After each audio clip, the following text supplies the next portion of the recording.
Welcome to the Healing Our Relationships podcast. I'm Marisa, healer, insight timer meditation teacher, and transformation guide, helping women transform their relationship to self. Join me each week on a journey of self-discovery as I hope to inspire you to step into awareness, compassionate curiosity, and authenticity. If you want to dive deeper and be held inside of this work and inside of community, join me on the last Thursday of the month live on Zoom, a 90-minute free gathering for women healing codependent patterns and healing their relationship to self. You can learn more about our group or working with me one-on-one at healwithalchemy.com. Until then, let's begin. In today's episode, I'm bringing you a very special guest, Linda Starwolf.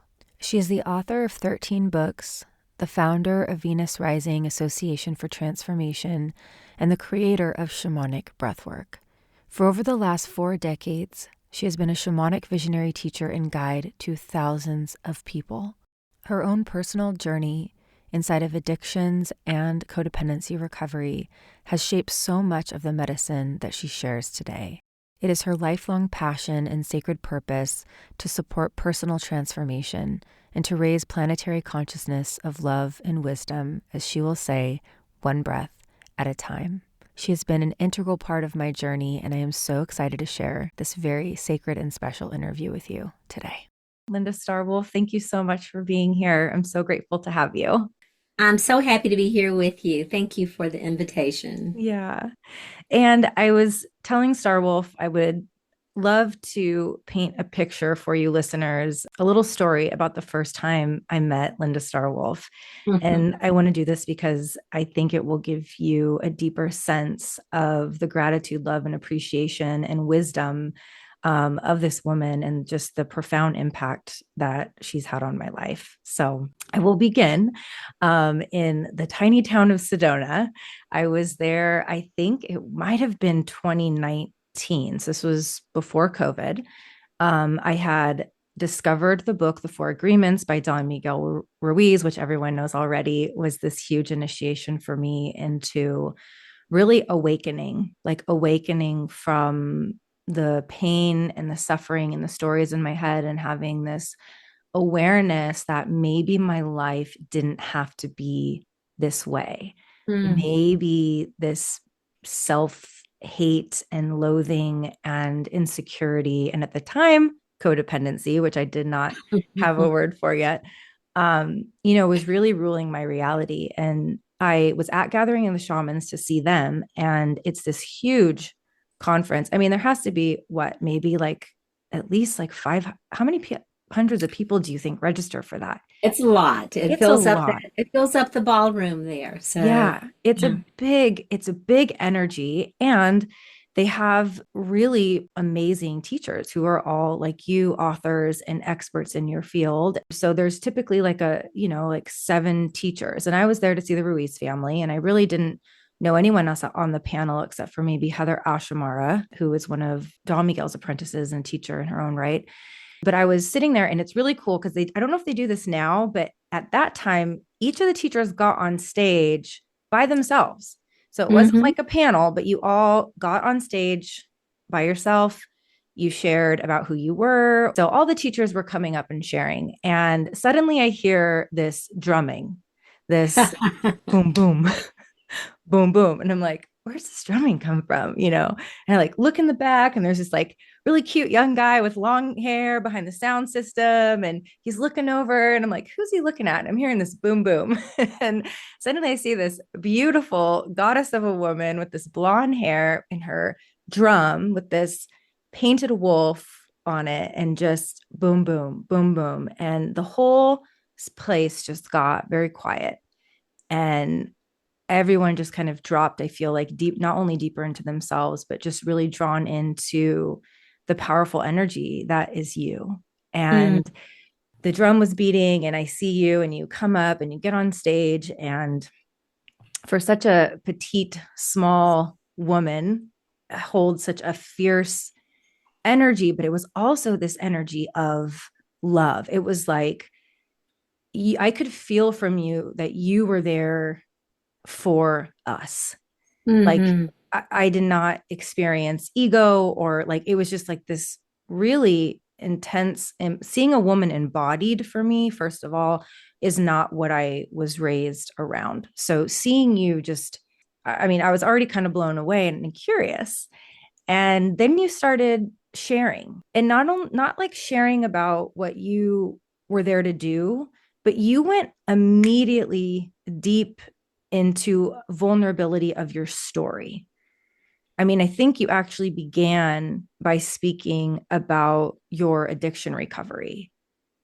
And at that time, I was maybe like 8 years sober, and I was really struggling because I grew up in 12-step program, which I will always be grateful for. Hmm. But I was feeling that part of the narrative, I was really addicted to my story of being an addict and my pain and suffering, and carrying it around like an albatross around my neck and telling the same story of who I was and what happened and what happened now. And I wanted to be free, but I was so scared because I was like, can I stay sober? And, can I expand my thought process about my addiction? You began sharing that you were in recovery and that you were sober, and you shared your story about growing up in like traditional treatment centers and doing traditional type of recovery work, and then expanding into a more psycho spiritual way. And you worked in hospitals and institutions in your 20s. And I'm like sitting there listening to you, and our stories were so similar because I got sober in my 20s and was working in hospitals and institutions. And I'm just listening to you share. And I don't even know if you said the particular words. I could probably cry just thinking about it, but you were happy, joyous, free, and sober and grounded in your sobriety. It was the first thing you talked about. And you were not, how do I want to say this? You had freed yourself from any tight confines of what it meant to be an addict or an alcoholic or codependent. You were essentially a model of safety. You were saying to me, you can step into your spiritual life and into your spiritual world. You can expand your consciousness. It's okay. You didn't say these words, but what I heard was, it's okay if I'm feeling uncomfortable in some of these 12-step meetings and I want to believe something more. I don't want to confine myself with bumper sticker, like I can't trust myself narratives I was learning. And I remember afterwards, I came up to you and I just cried, and you never met me before. And you just looked at me, and it was like you saw me. And I only spent 1 second with you, maybe, but you hugged Oh. me. And I just told you like a brief version. I was like probably crying. I'm sober. I've been sober. I've been wanting to do the spiritual work. And I don't know if I'm going to relapse if I stop going to AA. Like, who knows? If I just threw up a bunch of stuff on you, and you just gave me a huge hug. And I think you might have even said something like, I see you. And it was so beautiful. And it's very interesting because, oh, and I promise I'm going to let Star Wolf talk. I just really wanted to tell this story. I'm Um, enjoying this. Go okay. right ahead. All right. Um, It's it making my was heart happy, so just okay, go for it. good. That particular workshop, I'd already signed up for other people's workshops. And I had found out, probably through your share, or that you were a facilitator and the creator of Shamanic Breathwork. And I had never done breathwork before. I had no idea what breathwork even was. Mm. And what I always found interesting was that day you had such a profound effect on me. And yet I had gone to Gathering of the Shamans 3 times after that. And every single time, it wasn't like a recoil or like a choice. Should I do something with Star? I kind of always was just hanging out with the Ruiz family. And I never breathed. And I remember there was one year where I thought about breathing and I didn't breathe. And when I look back on that now, after the last, I think 3.5 years of learning from you and breathing with you and studying with you, is that spirit, I almost feel like spirit knew that I needed to be at a very certain place in a very certain time, because the level of what you were bringing, I needed to be able to hold it and receive it. Mm. And so it would be that the first time I breathed, I think, would be in 2022 at your home in North Carolina on the land. And it was very intense and one of the most profound experiences of my life. And so I always think about how there was a reason for that even though my heart said yes to you as teacher, and I wanted to learn so much, there was like this this part of my journey where I had to just do a little bit more work to be ready for what it was that I was going to receive, which has been really beyond what I could have imagined for my life. So, that, listeners, is how I met this beautiful woman. Thank you for letting me share my little video camera and point of view of how I first got to see you. Well, I am so glad that you shared that and took me down memory lane and reignited that imagery and that vision and remembering. And it did two things for me. The first is I love people's stories when they tell their stories of how we met because I forget. It's because I've met thousands and thousands of people with my work around the world. So when you tell it, I actually really remember you and see you standing there and it all comes back in a Mm, flood of love and divine synchronicity and magic and the memory is there. It's like a body memory, yeah. a heart, body, soul connection.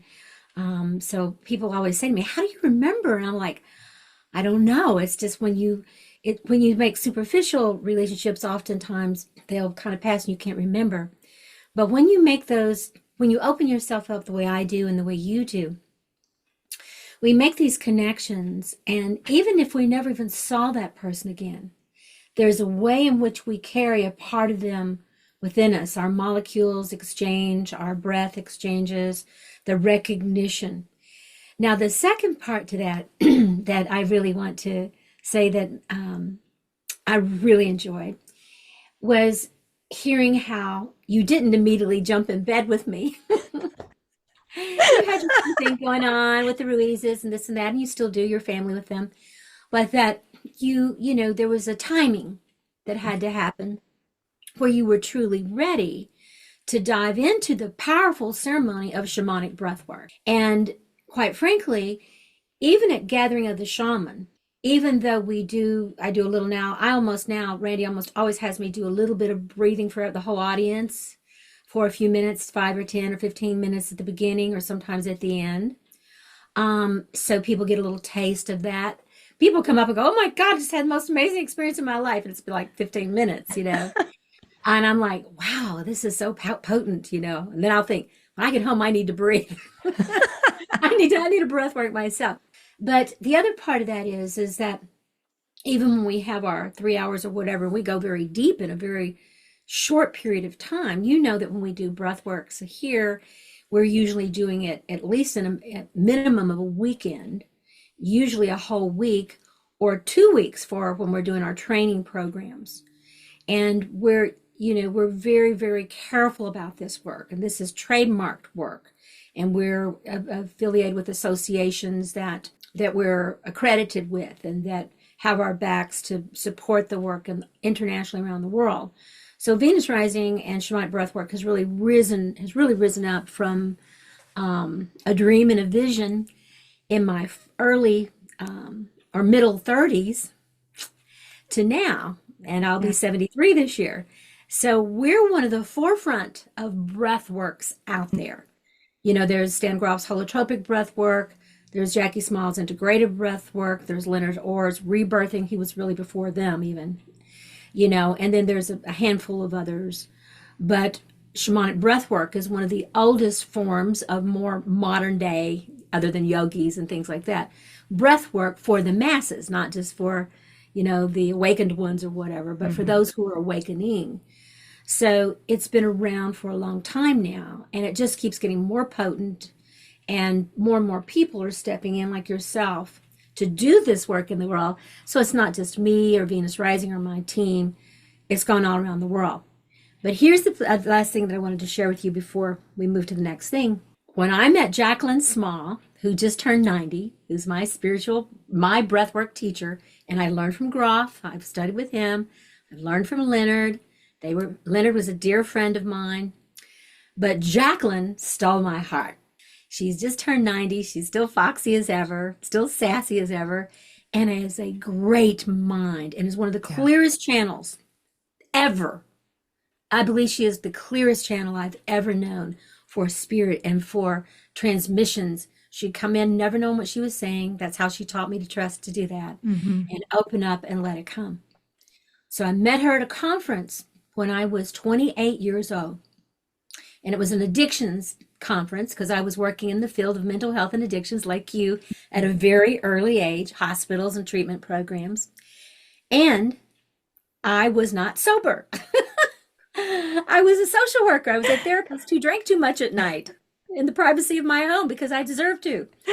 Anyway, but I met her, and her first words to me when I walked up to this big conference, like I walked up to her and she'd been talking to people and this and that.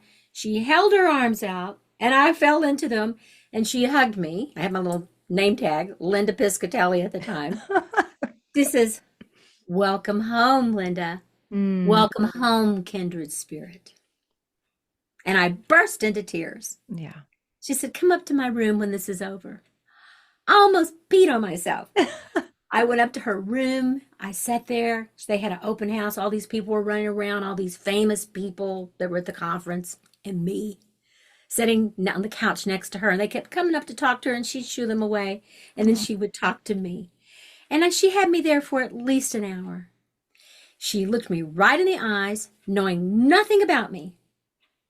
And she said, "When you get sober," When? "when you get sober, I want you to come and work with me, and I want to Mm, train you to do breath work." mm. I had no idea what breath work was. I thought maybe it was like yoga or something, which I did do some little yoga or meditation. And I just started crying. And she said, "It's okay. Just do what you need to do. I'm not going anywhere." Mm. And lo and behold, right after that, I looked in the mirror and I went, "Oh my God, I really am an alcoholic." I Mm. couldn't believe it. I'm a social worker. I'm a counselor. I'm a mama. I'm a wife. I'm, the Mm. good neighbor in the neighborhood. I grow an organic garden for God's sake. You know? But I had to face myself, and it was that Shakti pot from her, that loving, truthful, direct look me in the eyes, knowing that it was a loving thing she was saying to me. Yeah. She activated my imaginal cells in that moment. Yeah. And I, over the course of that year, became sober and sane. And it took a few more years, couple of more years before I was able to get back to her and actually go to an event where they were doing breath work. But that first breath work, there was about 300 people there in a red roof inn. It's hard to say ballroom. It was kind of dumpy. It was whatever, red roof inn Like a big community. conference. Yeah. It was huge in Nashville, Tennessee. And all these famous people were there and everybody was breathing. And the sessions were 3 hours. You breathe for Wow. 3 hours. That changed my life. She changed my life. She got the Shakti going. And then that breath work, I was already sober too, then by like 2 years or 3 years, whatever. I was fully able to receive the transmission. And when that happened, after it was over and someone came to check on me, because I'd been wild during that whole 3 hours, and somebody said, "Are you okay?" And I was like, I said, "I'm going to do this work." They said, "That's good. Are you okay?" I said, that's all I could say. I said about 5 times. I'm like, "Okay, we'll check on you later." And here I am. Voila. Voila. Okay. Here I am, you 40 know, something years later. 42 or 1 years later, here I am talking with you. And I'm feeling like, hello, another myself, Yeah. you know, and I Yeah. know that Jackie feels that way with me. So there is a lineage piece, and that's a very important thing, I think, that you Yeah. brought up. It's Absolutely. it's the integrity part of this work of, yes, I'm bringing my energy and I'm doing what it is that's coming through me, but I'm standing on the shoulders of a lot of ancestors who've held this energy so that it could come so the future generations may live and Yes. transform. Yeah. And one of the things that I feel like you have given me, which is something I didn't have, was learning from a lineage of women. I mean, not only grandmother Twyla and Jacqueline Small, which I've talked about her and quoted her in this podcast for those of you who maybe don't remember, but she wrote many books, but one, Awakening in Time, from Yes. codependency to co-creation. And her Jackie take, Small. Jackie Yes. Small, it's so good. But she talks about codependency essentially being patterns of behavior, not something that we can't heal from. And it really is like the separation that we feel from spirit, like, and giving Yes. away our souls to other humans. And she has this beautiful, honestly, like for me, divine feminine take on addiction and codependency. And so, all to say that not only did you bring her work into my life, but the women in Venus Rising, Judy Redhawk and Sandy Roberts and Blue Wolf, who has been Yeah. integral to my codependency recovery. And those women that you have surrounded yourself with, and for women like me in, my 40s, I think in my late 30s when I started with you, that was profoundly unlike anything I'd ever experienced before. To show up to a retreat and have 7 women standing on the outskirts holding space, all elders, beautiful young looking elders with great hair, but like all, it was just what a gift that you, because you're such a linear holder and respecter, and every time I do anything with you, you've taught me too to always bring the names in of all of, like you said, like standing on the shoulders of, like, Yes. I like to even think of being lifted up by, like, Yeah. just honoring where we learn these things, because I think you and I are similar in that we share our experience through story, and other people have influenced our experience. And when we're excited about something, like with you breathwork, you're like, I want to do this. And then as soon as I breathed, I'm like, okay, I want to carry this. Teach me. I want to teach other people. We love that, I feel like. And so that's how we help each other. And I feel like that's what this podcast container's almost been, is this very intimate way, even though somebody's listening in their car, in their house. But Hmm. this is actually a sacred circle that we're all a part of.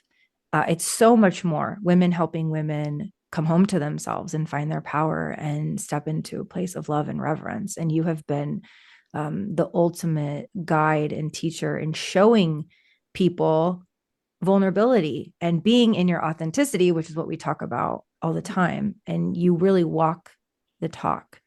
And Thank that you. is so, that's so beautiful in a world where people are really scared to be who they are, especially if they're teacher. Suddenly they're on a pedestal that they didn't ask to be on. And I think I Mm-hmm. love this quote you have. You're like, people are going to throw stones or flowers, you know?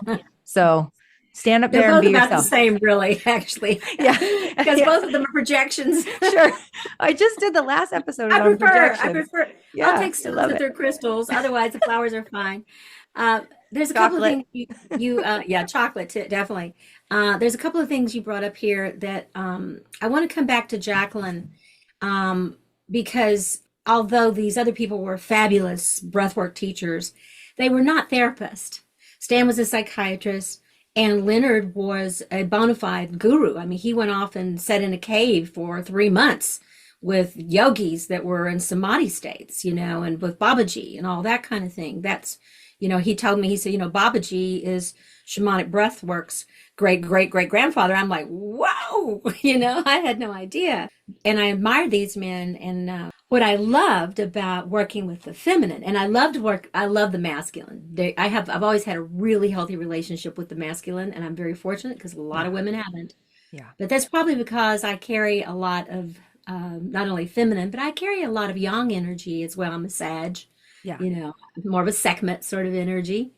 But the energy of Jacqueline, when she said to me, when I said, well, I'm codependent, and she's, well, who's not?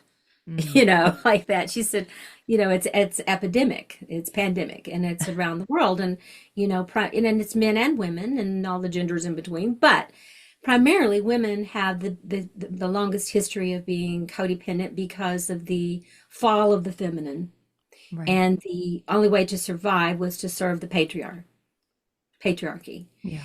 and that really coming into codependency recovery for men and women is really a healing of the patriarchal energy that overtook the feminine.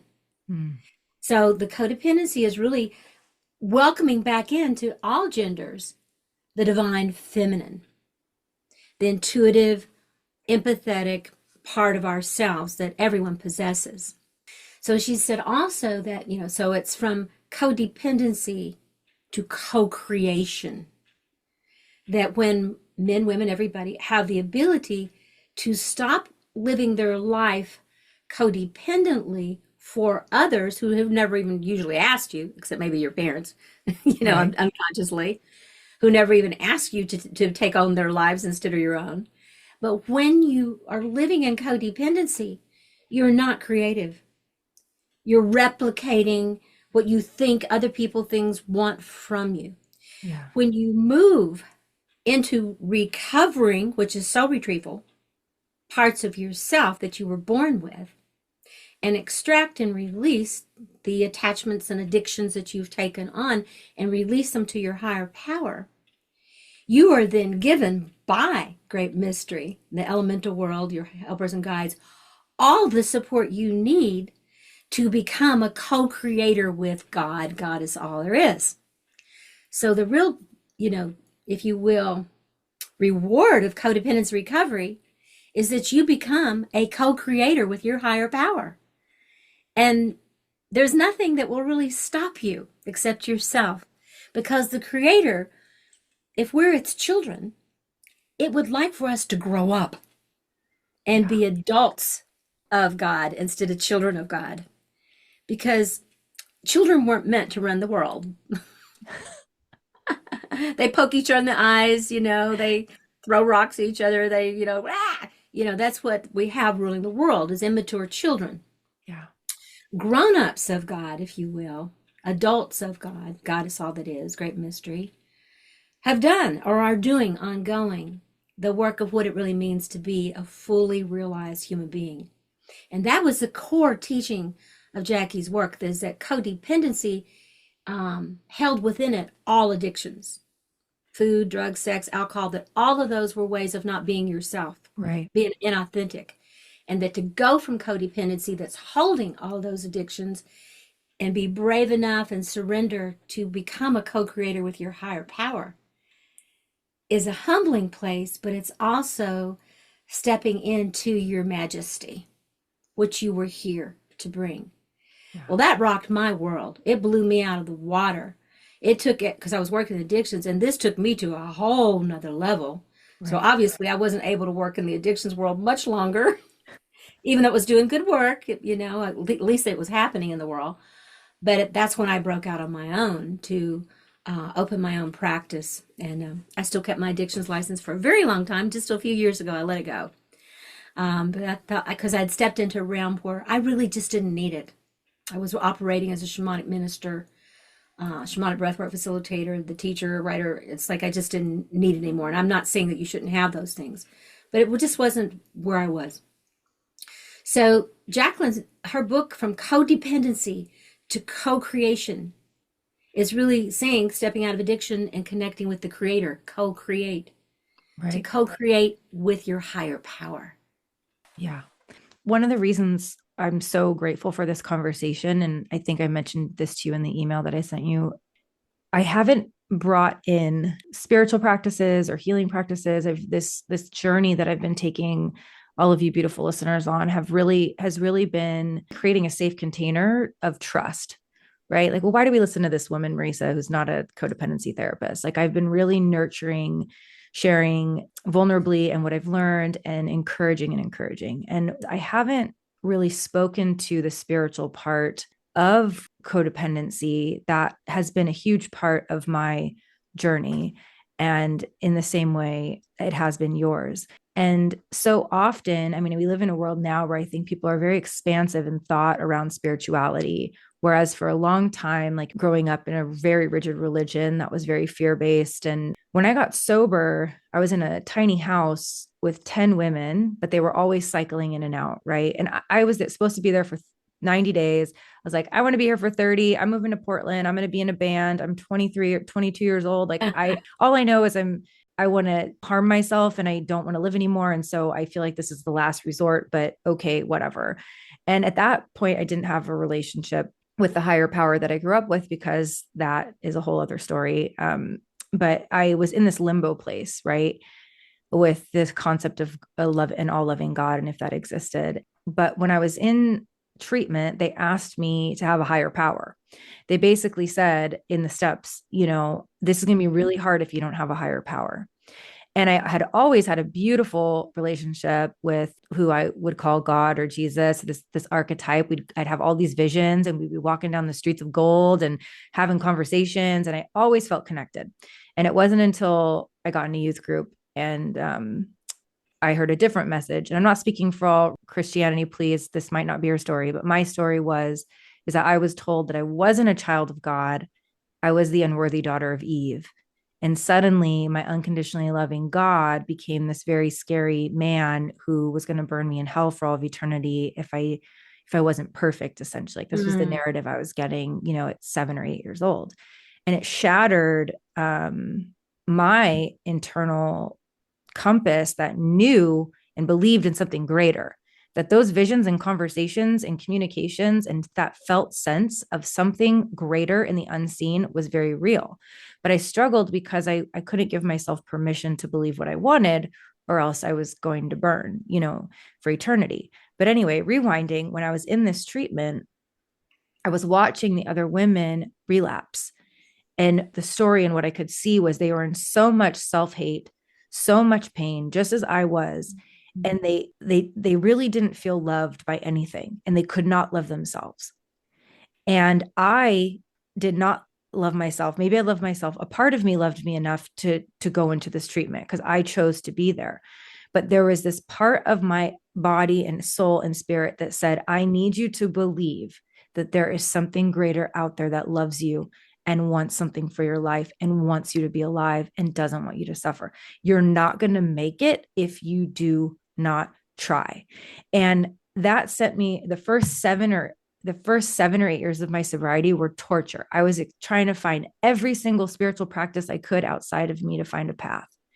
And it wasn't until I found Don Miguel's book and what I guess you could label as shamanism, when the teaching was about finding spirit within in the most mm, organic way that you can. And that my healing from codependency, as you said, has been turning away from trying to find God and spirit and unconditional love and that magical feeling inside of every single man with long hair and a mustache and good bod or whatever, and find it within and in spirit. And so, that doesn't have to be everyone's experience, but I am curious because that realm's comfortable for us. What about all the people in your life that you've worked with who are drawn to the work, but then they're also like, but I don't know if I believe that, or they feel pressured to believe something specific? Like, how would you hold those listeners that are like, well, this is a bunch of weird woo, and I don't know why codependency has anything to do with that? Like, how mm. would you hold them if that is a fear? Yeah. Well, first of all, I would congratulate them on being selective about things and say, good for you. Unfortunately, as a child, you didn't have that option.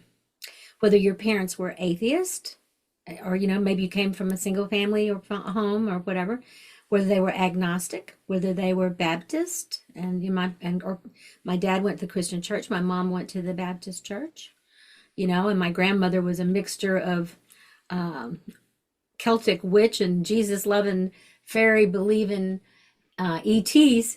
I chose hers. I went to the other churches with my parents, and that was okay. Sometimes it scared me a little bit at the Baptist church. Being told I was going to hell when I was 4 was a little scary. Yeah. That sort of thing. But my mammy said, "Oh, don't believe that. That's just that old preacher." Although she went to the church too. She just said, we go there and then we come home, we take our shoes off, we go in the garden, we plant the garden, we talk to fairies, we talk to aliens at night, and we pray to Jesus. Love it. And so like, okay, so I'm exactly still that. I'm still a witchy woman who loves Jesus and who loves all the guides and helpers that are out there, and allows myself to be taken by spirit in the archetypal world and to get messages and to channel and all those Mhm. kinds of things. And my daddy, who was a very devout, my mom and dad both were devout Christians, and my daddy used to say to me, "Now, Linda Kay," he said, "don't get all fearful about hell and everything." He said, "I think hell is right here on earth. Whatever we go through here on earth, it's trying to help us become a better person, that those are the lessons, and that's hell is just here on earth. I don't believe that there's all that kind of stuff." and Yeah. he'd grown up Christian. My mom had grown up Christian, but there was just a different energy, than some of the other people I knew who were scared to death that they were going to just anything that did, that they were going to burn, and that sort of thing. So I think that, children get that message. And that's one of the first places where we become codependent because codependency is about taking on, first of all, it's about not trusting yourself. So it's not like what you chose not to trust yourself, it's survival Right. most of the time to be safe. But Right. very, if we're really smart when we're little, we become flaming codependents. So that way, we're taken care of, we're nurtured, we're not beaten, we get what we need, we shine, all kinds of things. But when we become Eve's, you know, bastard daughter, if Yeah. we do that, or whatever you said, I remember when I became her, and it was like up your nose with a rubber hose, patriarchy. And I thought, you want to burn somebody? Now you should burn me, okay? Nothing I've ever done so far, but now you probably should because I'm mad. I'm angry. And hell hath no fury, like a woman who's been pushed down, that sort Yeah. of thing. But that didn't last very long because Jacqueline, she said, let's breathe and you beat that out on a pillow, Mm, and go for it, yeah. And so it was really extracting the patriarchy out of me. I wanted to go back to Jacqueline again because some of the things that she really helped me learn are things that have stayed with me. And so they are foundational for me. All right. And she said, when you go from codependency to being your true self, you automatically blossom and bloom like a plant that, once the rock is moved, grows towards the sun, brings in the light of your being, and flourishes and produces your own beauty and your own fruits and exactly what you're here to bring. It's not even like you have to learn a lot. You just have to clear out the wreckage of the past and the old programming, and very much like what Don Miguel teaches, to let go of the old messages and programming and to know that this is your natural state. And that, again, that codependency is the shadow side of love. It's usually families, organizations, and things, oftentimes trying to teach you because they want you to be safe and to fit in society. Right. So it's the shadow side of love. But that's coming from people who are also codependent.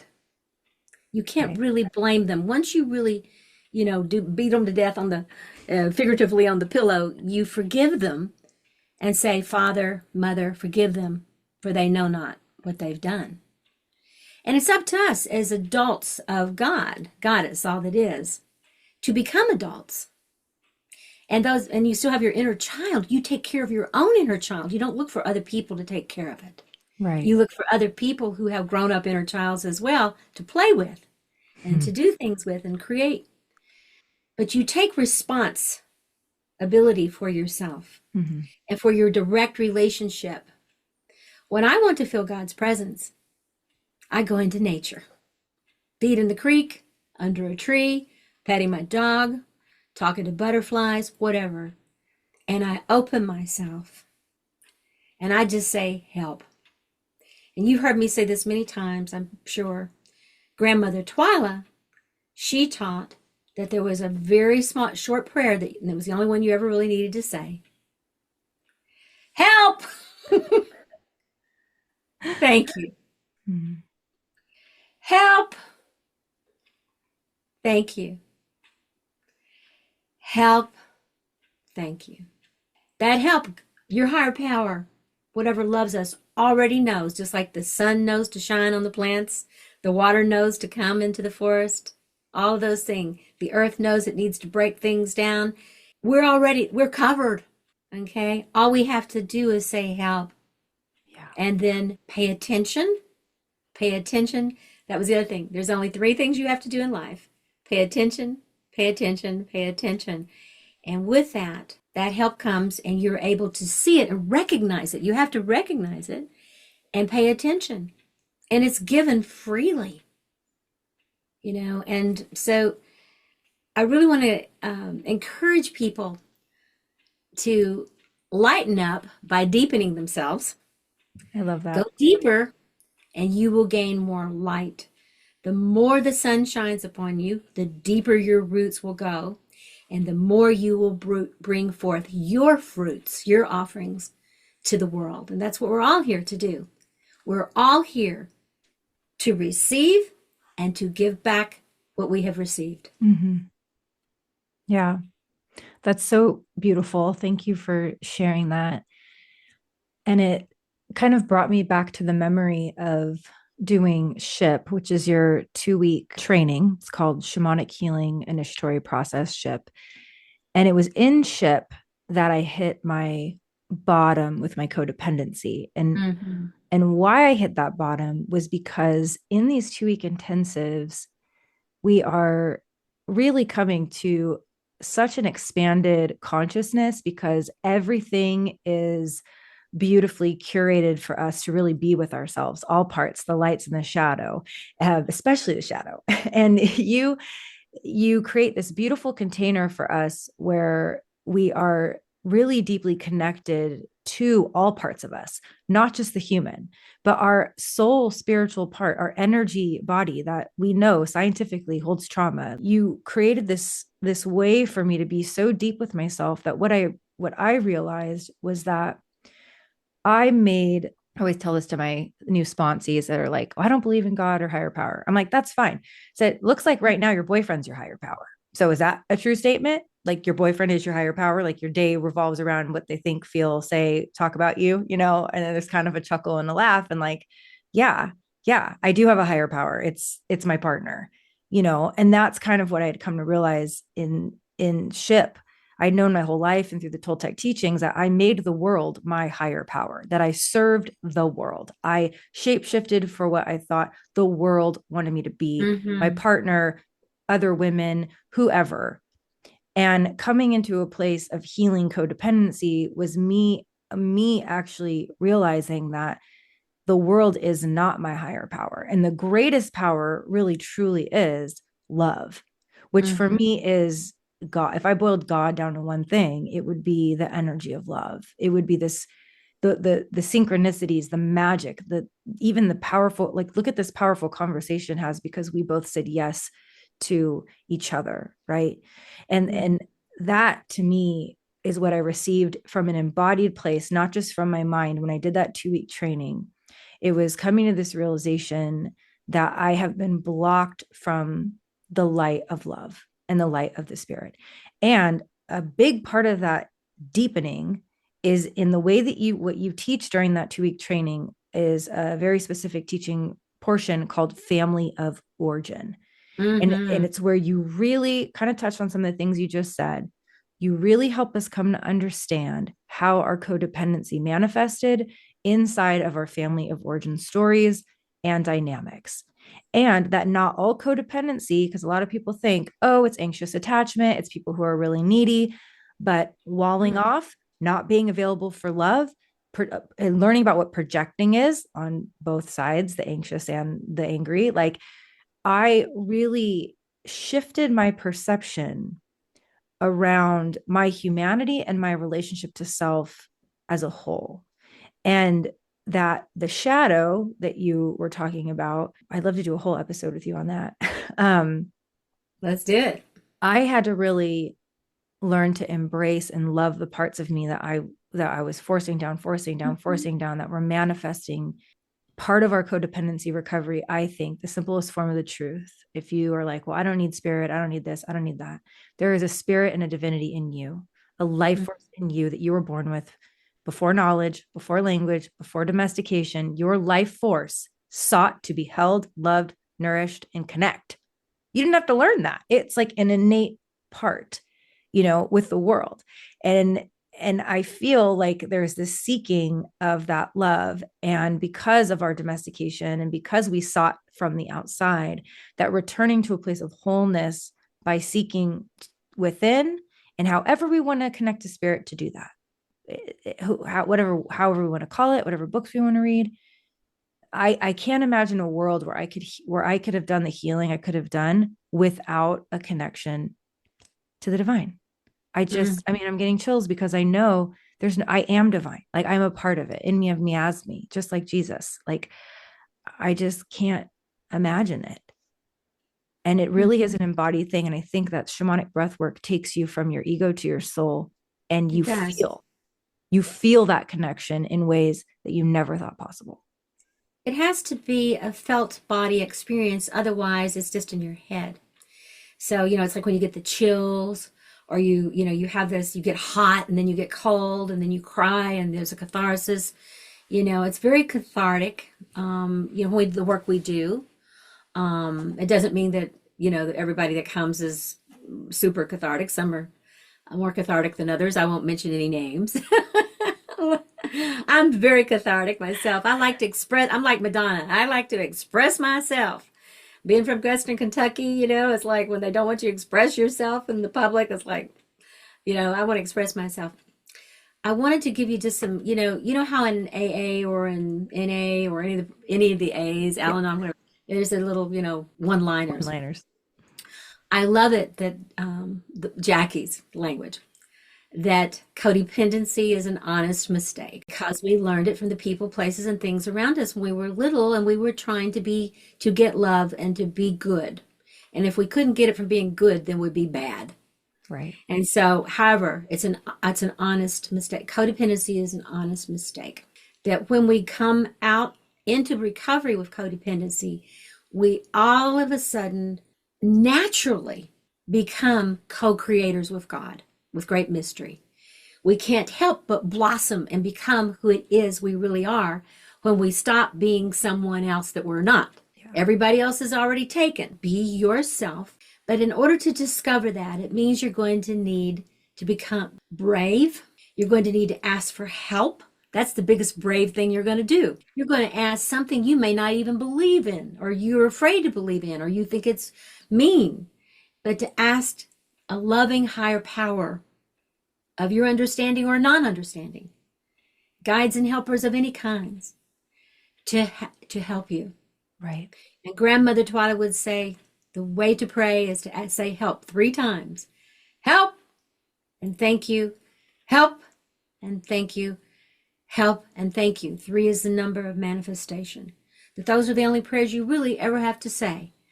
Universe already knew before you asked, but you're just saying, hey, I'm ready now. Help. And then acknowledging that you know beyond a shadow of a doubt the great mystery's been sitting there waiting to help, but didn't want to be codependent with us. And now it goes, okay, here I come, and then you could say thank you. That's mainly my prayer every day in the morning. Yeah. And, to light a candle, to do a little smudge, and to say help and thank you. And, here's a little picture of Grandmother Twyla. Many, many years ago, she passed. She passed quite a while back, and she was in her 90s.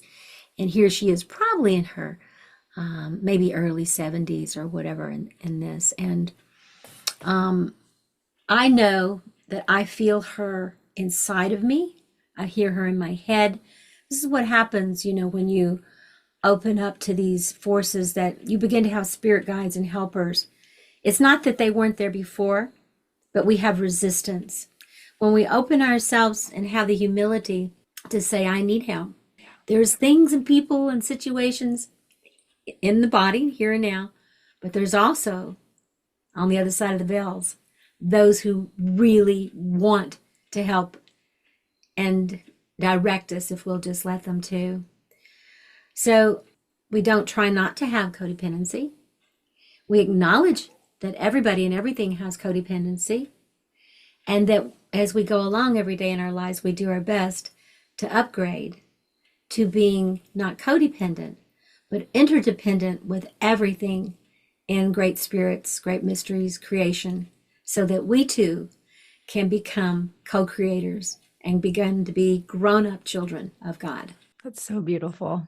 I want to just mirror and just say for anyone who's listening, because I know sometimes, especially for me, there are people in my life that are just meeting me or just seeing me, and they don't know my story. They don't know where I was 4 years ago. And this concept of creativity and of really coming into yourself, that truly is what happened for me. I had so much of my attention and energy and nervous system. It wasn't my fault. I was in Mm-hmm. a fight or flight that I could not control around my relationship and my partner. and I was not thriving in my life. And at the time, I couldn't see it, but we only have so much energy to give. And when we are constantly consumed with fear and anxiety, or someone loving us, or should I be here or not, or should I do this or should I not? When we're constantly in that place, we cannot grow, we cannot flower, we cannot become adults, embodied creators and conscious creators with the universe and spirit. The timing that it takes and the love for yourself that it requires, and I'm always kind of driving this home in the podcast, is you cannot rush your codependency healing. Even my therapist just said this week, she's like, you've got over 30 years of living with this fear, anxiety, and pattern of behavior. It's going to take more than a couple for you to get to a place where maybe you're not questioning your choices, Yeah. and even then you're always going to be learning and growing. So there is this beautiful gift inside of this work that I believe happens right away. You start to feel yourself getting a little stronger, a little more courageous.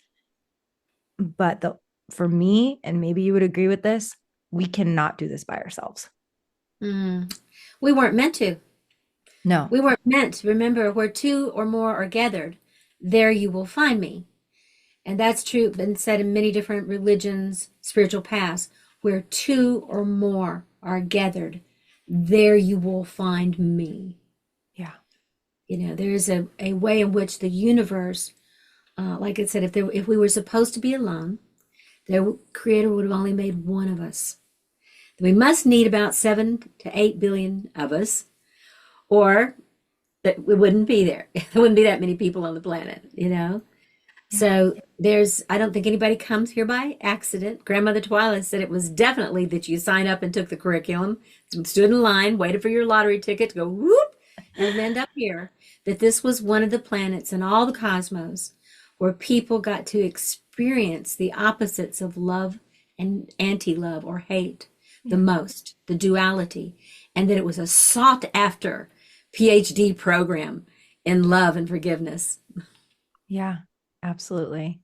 And I just hope that this conversation also, I hope it lights some of you up listening in the way that it does, and it inspires you to seek. And because that for me has been the driving force, is that to keep seeking that which lights me up, people that light me up and encourage me and love me. And Linda Starwolf and Venus Rising is a beautiful container. So if any of you are interested in learning more and reading her books and doing SHIP or any of her trainings, Star, I'm going to make sure to put all that information so people can find it. And yeah, I'm wondering if you have, I mean, your last words were so beautiful. Aquarian Shaman. She's holding up her new book, The Aquarian Shaman. Number 13, lucky Book number 13. Lucky 13. Yeah. And I'm looking on so the back. Heather Ash is on here. You mentioned, and Barbara Hand Clow is on the back. But anyway, this is the Aquarian Shaman. This came out right about this time last year, and it's all about what you're talking about right here. And that the Aquarian Shaman, just in a brief, is that part of us that's in everyone, and where it's saying that enlightenment, the Aquarian Shaman, that enlightened elemental being is what that really is within all of us. And it's just waiting for us to wake up and remember who it is we really are. yeah. Well, thank you, Star, for taking us so deep into our hearts. And I'm so grateful. I just absolutely love and appreciate you. And yeah, I always like to tell my listeners, I'll see you on the other side,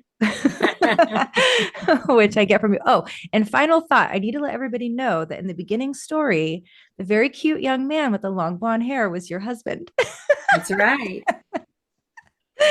And so we have to give a shout out to Nico, who holds the container of Venus Rising and is He's amazing. just He really is. yeah, he has been such an integral part, I think, also of all of the women that come into this work healing inside of the masculine, and he's such a beautiful representation of a safe masculine. And so we'll just give him a little shout out too for getting us all set up here on He'll Zoom like that. and ready to He'll like that. go. I feel like this is God's reward to me for being a good girl, staying sober. Staying sober, doing your inner work. I've been sober 43 years. God said, okay, here you go. Oh, well, on that Anyway. note, thank you so much. Thank you, everybody, for tuning in. And I hope you will continue to explore Star Wolf's work and hang on the journey with us. It's going to be a magical one. Thank you so much for being here. Please head to healwithalchemy.com to learn more about me and my offerings. Through one-on-one work, group cohorts, and worldwide retreats, I have so much to offer you. You can download my free meditation app, HealSpace, and access our monthly live Healing Our Relationships meeting on Zoom on the last Thursday of the month. You can also find me on Insight Timer for free meditations, live events, and so much more.